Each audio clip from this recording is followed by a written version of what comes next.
상그렁실로 빌루니아 아조글로니 커뮤니티 헐나고 비지보도니 가이샤 셔마이타마 반다 클라이자카 반다와 루사무니 비싱티 람솔라이카 비지피 보도니 শামং তানাইরনা ইয়াগ্লো 셔마이타미자카 কপ্লাই ইংনাইরনা আসলে পাঁদাও মাঝখা এমএলএ অরুণ চন্দ্র ভৌমিক থামচি সিনি ঋষমুখ মন্ডলী কাসকো ঐশেষ বৈদ্য থামচি বা বিলুনিয়া মন্ডল কাসকো গৌতম দাস আকর্ষণ আমি প্রত্যক্ষ বা পরোক্ষভাবে কোনো ব্যক্তি সময়ের নিকট সঞ্চারিত বা ব্যক্ত করিব না। প্রতিজ্ঞাপূর্বক শপথ করিতেছি যে আমার বিবেচনার জন্য যে বিষয় আনিত হইবে অথবা বিলুনিয়া পৌর পরিষদের সদস্যরূপে যে বিষয়ে আমি অবগত হইব তাহা সদস্যরূপে আমার কর্তব্যসমূহের যথোচিত নির্বাহের জন্য আবশ্যক না হইলে আমি প্রত্যক্ষ বা পরোক্ষভাবে কোনো ব্যক্তিসমূহের নিকট সঞ্চারিত বা ব্যক্ত করিব না। শ্রী ধ্রুবপ্রসাদ মজুমদার ঈশ্বরের নামে প্রতিজ্ঞাপূর্বক শপথ করিতেছি যে আমার বিবেচনার জন্য যে বিষয় আনিত হইবে অথবা বিলুনিয়া পৌর পরিষদের সদস্য অথবা সদস্যা যে বিষয়ে আমি অবগত হইব তাহা সদস্যরূপে আমার কর্তব্য সমূহ যথোচিত নির্বাহের জন্য আবশ্যক না হলে আমি প্রত্যক্ষ বা পরোক্ষভাবে কোনো ব্যক্তিসমূহ নিকট সঞ্চারিত বা ব্যক্ত করিব না। বিলুনিয়া পৌর পরিষদের চেয়ারপারসন হিসাবে সত্যনিষ্ঠার সাথে অথবা ভগবানের নামে শপথ গ্রহণ করে ভারতের সংবিধানের প্রতি বিশ্বস্ত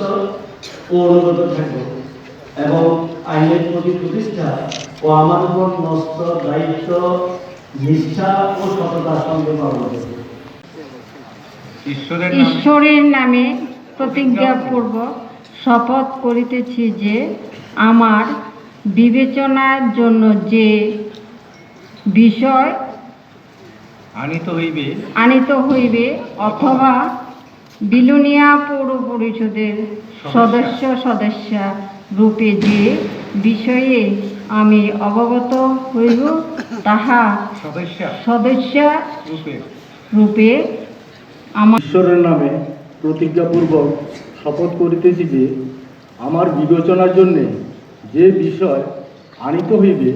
অথবা বিলুনিয়া পৌর পরিষদের সদস্যরূপে যে বিষয়ে আমি অবগত হইব তাহা সদস্যরূপে আমার কর্তব্যসমূহের যথোচিত নির্বাহের জন্য আবশ্যক না হইলে আমি প্রত্যক্ষ বা পরোক্ষভাবে কোনো ব্যক্তিসমূহের নিকট সঞ্চারিত বা ব্যক্ত করিব না। শেষ করে যে দায়িত্ব নিয়েছেন তার জন্য আপনাদের প্রথমে আমার পক্ষ থেকে গৈরিক অভিনন্দন ও শুভেচ্ছা জানাই। আমি জানি যে আগামী দিনে বিলুনিয়াবাসী আমার সঙ্গে থাকবে এবং আমি কাজে এগিয়ে যাব।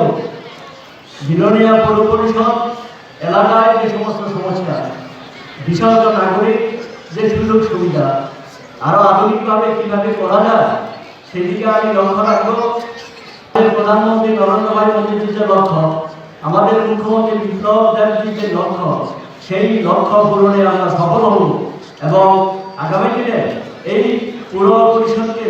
বিলুনিয়াকে একটি আধুনিক মডেল শহর গড়ে তোলার জন্য আমি সর্বতভাবে চেষ্টা করব। এই কথা বলে আমি আমার সংক্ষিপ্ত বক্তব্য এখানে শেষ করছি। আমার বিবেচনার জন্য যে বিষয় আনিত হইবে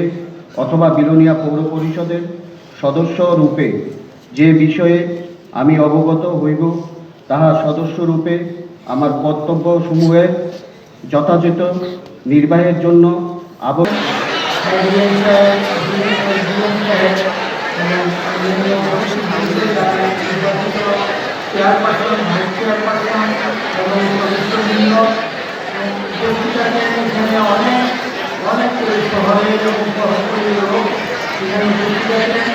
আমি আশা করি তাদের উপর দায়িত্ব দেওয়া হয়েছে তারা সুন্দরভাবে বিলুনিয়া দক্ষিণ কোরিয়া শহর এটাকে আধুনিক রূপে রূপান্তরিত করে সব দিক থেকে যাতে আমরা সুন্দর করে তুলতে পারি, সবাই সহযোগিতা দরকার।